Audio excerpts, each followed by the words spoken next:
Hi friends, welcome to my channel தருணின் சுவையரும்பு. இந்த வீடியோவில் குழந்தைங்களோட வெயிட் இன்க்ரீஸ் பண்ணக்கூடிய ஒரு சூப்பரான டேஸ்டியான ஃபுட்டை எப்படி செய்கிறதுன்னு பார்க்கலாம். இந்த ஃபுட்டை நீங்கள் காலையில் பிரேக்ஃபாஸ்ட்டு கொடுக்கலாம், இல்லை ஈவினிங் டைம் ஸ்நாக்ஸாக கூட கொடுக்கலாம். ரொம்ப டேஸ்டியாக இருக்கும். குழந்தைங்களுக்கு வெயிட் சூப்பராக இன்க்ரீஸ் ஆகும். வாங்க ஃப்ரெண்ட்ஸ், எப்படி செய்கிறதுன்னு வீடியோக்குள்ளே போய் தெரிஞ்சுக்கலாம்.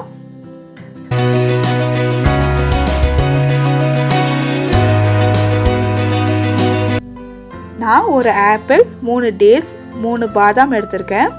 இப்போ ஆப்பிளை 4 கட் பண்ணிக்கலாம். ஆப்பிளை 4 கட் பண்ணதுக்கப்புறமா உள்ளே இருக்கிற சீட்ஸ்லாம் ரிமூவ் பண்ணிடுறேன். அடுத்ததாக டேட்ஸில் இருக்கிற சீட்ஸையும் ரிமூவ் பண்ணி எடுத்துக்கலாம். இப்போ எல்லாமே ரெடி ஆயிடுச்சு. இதை இப்போ ஆவியில் வேக வச்சிடலாம்.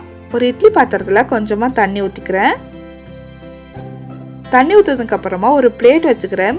உங்கள்கிட்ட இந்த மாதிரி பிளேட் இல்லைன்னா ஒரு சின்ன பவுலில் ஆப்பிளும் டேட்ஸையும் பாதாமையும் ஆட் பண்ணிவிட்டு ஒரு இட்லி பிளேட்டுக்கும் மேலே அந்த பவுல் வச்சு நம்ம ஆவியில் வேக வச்சு எடுத்துக்கலாம். இந்த பிளேட்டில் ஃபஸ்ட்டு டேட்ஸ் ஆட் பண்ணிக்கிறேன். அடுத்ததாக கட் பண்ணி வச்சுருந்த ஆப்பிள் ஆட் பண்ணிக்கிறேன். அடுத்ததாக 3 பாதாம் ஆட் பண்ணிக்கிறேன். இது எல்லாத்தையும் ஆட் பண்ணதுக்கப்புறமா மூடி போட்டு ஒரு 10 நிமிஷத்துக்கு ஆவியில் வேக வச்சு எடுத்துக்கலாம். இப்போ 10 நிமிஷம் ஆயிடுச்சுங்க. நான் மூடி ஓப்பன் பண்ணி பார்க்குறேன்.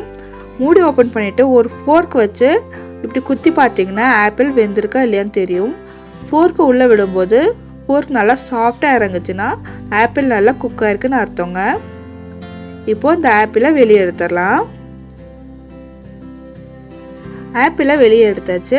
அடுத்ததாக டேட்ஸையும் வெளியே எடுத்துடலாங்க.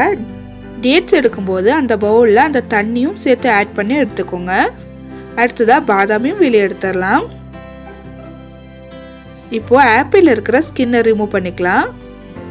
இந்த மாதிரி ஒரு ஸ்பூன் வச்சு நல்லா இழுத்து விட்டுட்டிங்கன்னா ஸ்கின் ரிமூவ் ஆகி வந்துடும். இதே போலவே எல்லா ஆப்பிள்லையும் இருக்கிற ஸ்கின்னை நம்ம ரிமூவ் பண்ணிக்கலாம்.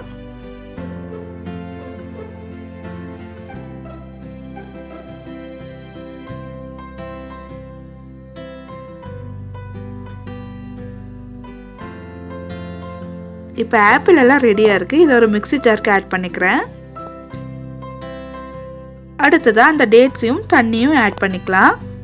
தண்ணி எடுத்து வச்சுக்கோங்க, இல்லைன்னா அரைக்கும் போது ரொம்ப திக்காக இருக்கும். இப்போ இந்த பாதாமில் இருக்கிற ஸ்கின்னை ரிமூவ் பண்ணிவிட்டு உள்ளே ஆட் பண்ணிடலாம். இது எல்லாத்தையும் ஆட் பண்ணதுக்கப்புறமா நல்லா ஃபைன் பேஸ்ட்டாக அரைச்சிட்டு வந்துடலாம். இப்போ இந்த பியூரியை நான் ஒரு பவுலுக்கு ட்ரான்ஸ்ஃபர் பண்ணிக்கிறேன். அவ்வளோதான் ஃப்ரெண்ட்ஸ், ரொம்பவே டேஸ்டியான ஹெல்த்தியான குழந்தைங்கள வெயிட்டை இன்க்ரீஸ் பண்ணக்கூடிய ஒரு பேபி ஃபுட் ரெடி ஆகிடுச்சு. இந்த ஃபுட்டை நீங்கள் காலையில் பிரேக்ஃபாஸ்ட்டும் கொடுக்கலாம், ஈவினிங் ஸ்நாக்ஸாகவும் கொடுக்கலாங்க. குழந்தைங்க விரும்பி சாப்பிடுவாங்க. இந்த வீடியோ உங்களுக்கு யூஸ்ஃபுல்லாக இருந்திருக்கும்னு நம்புகிறேன். இந்த வீடியோ உங்களுக்கு பிடிச்சிருந்துச்சுன்னா என்னோட சேனலை சப்ஸ்கிரைப் பண்ணிக்கோங்க. கூடவே இருக்கிற பெல் ஐக்கான் கிளிக் பண்ணிக்கோங்க. நான் அடுத்தடுத்து போகிற வீடியோ நோட்டிஃபிகேஷன் உங்களுக்கு உடனே வந்துடும். கூடவே ஒரு லைக் பண்ணிக்கோங்க ஃப்ரெண்ட்ஸ். அடுத்தடுத்த மம்மிஸ்க்கு இந்த வீடியோ ஷேர் ஆகும். அடுத்த வீடியோவில் வேறொரு சூப்பரான ரெசிபியோட உங்களை சந்திக்கிறேன். அது வரைக்கும் பாய் ஃப்ரெண்ட்ஸ்.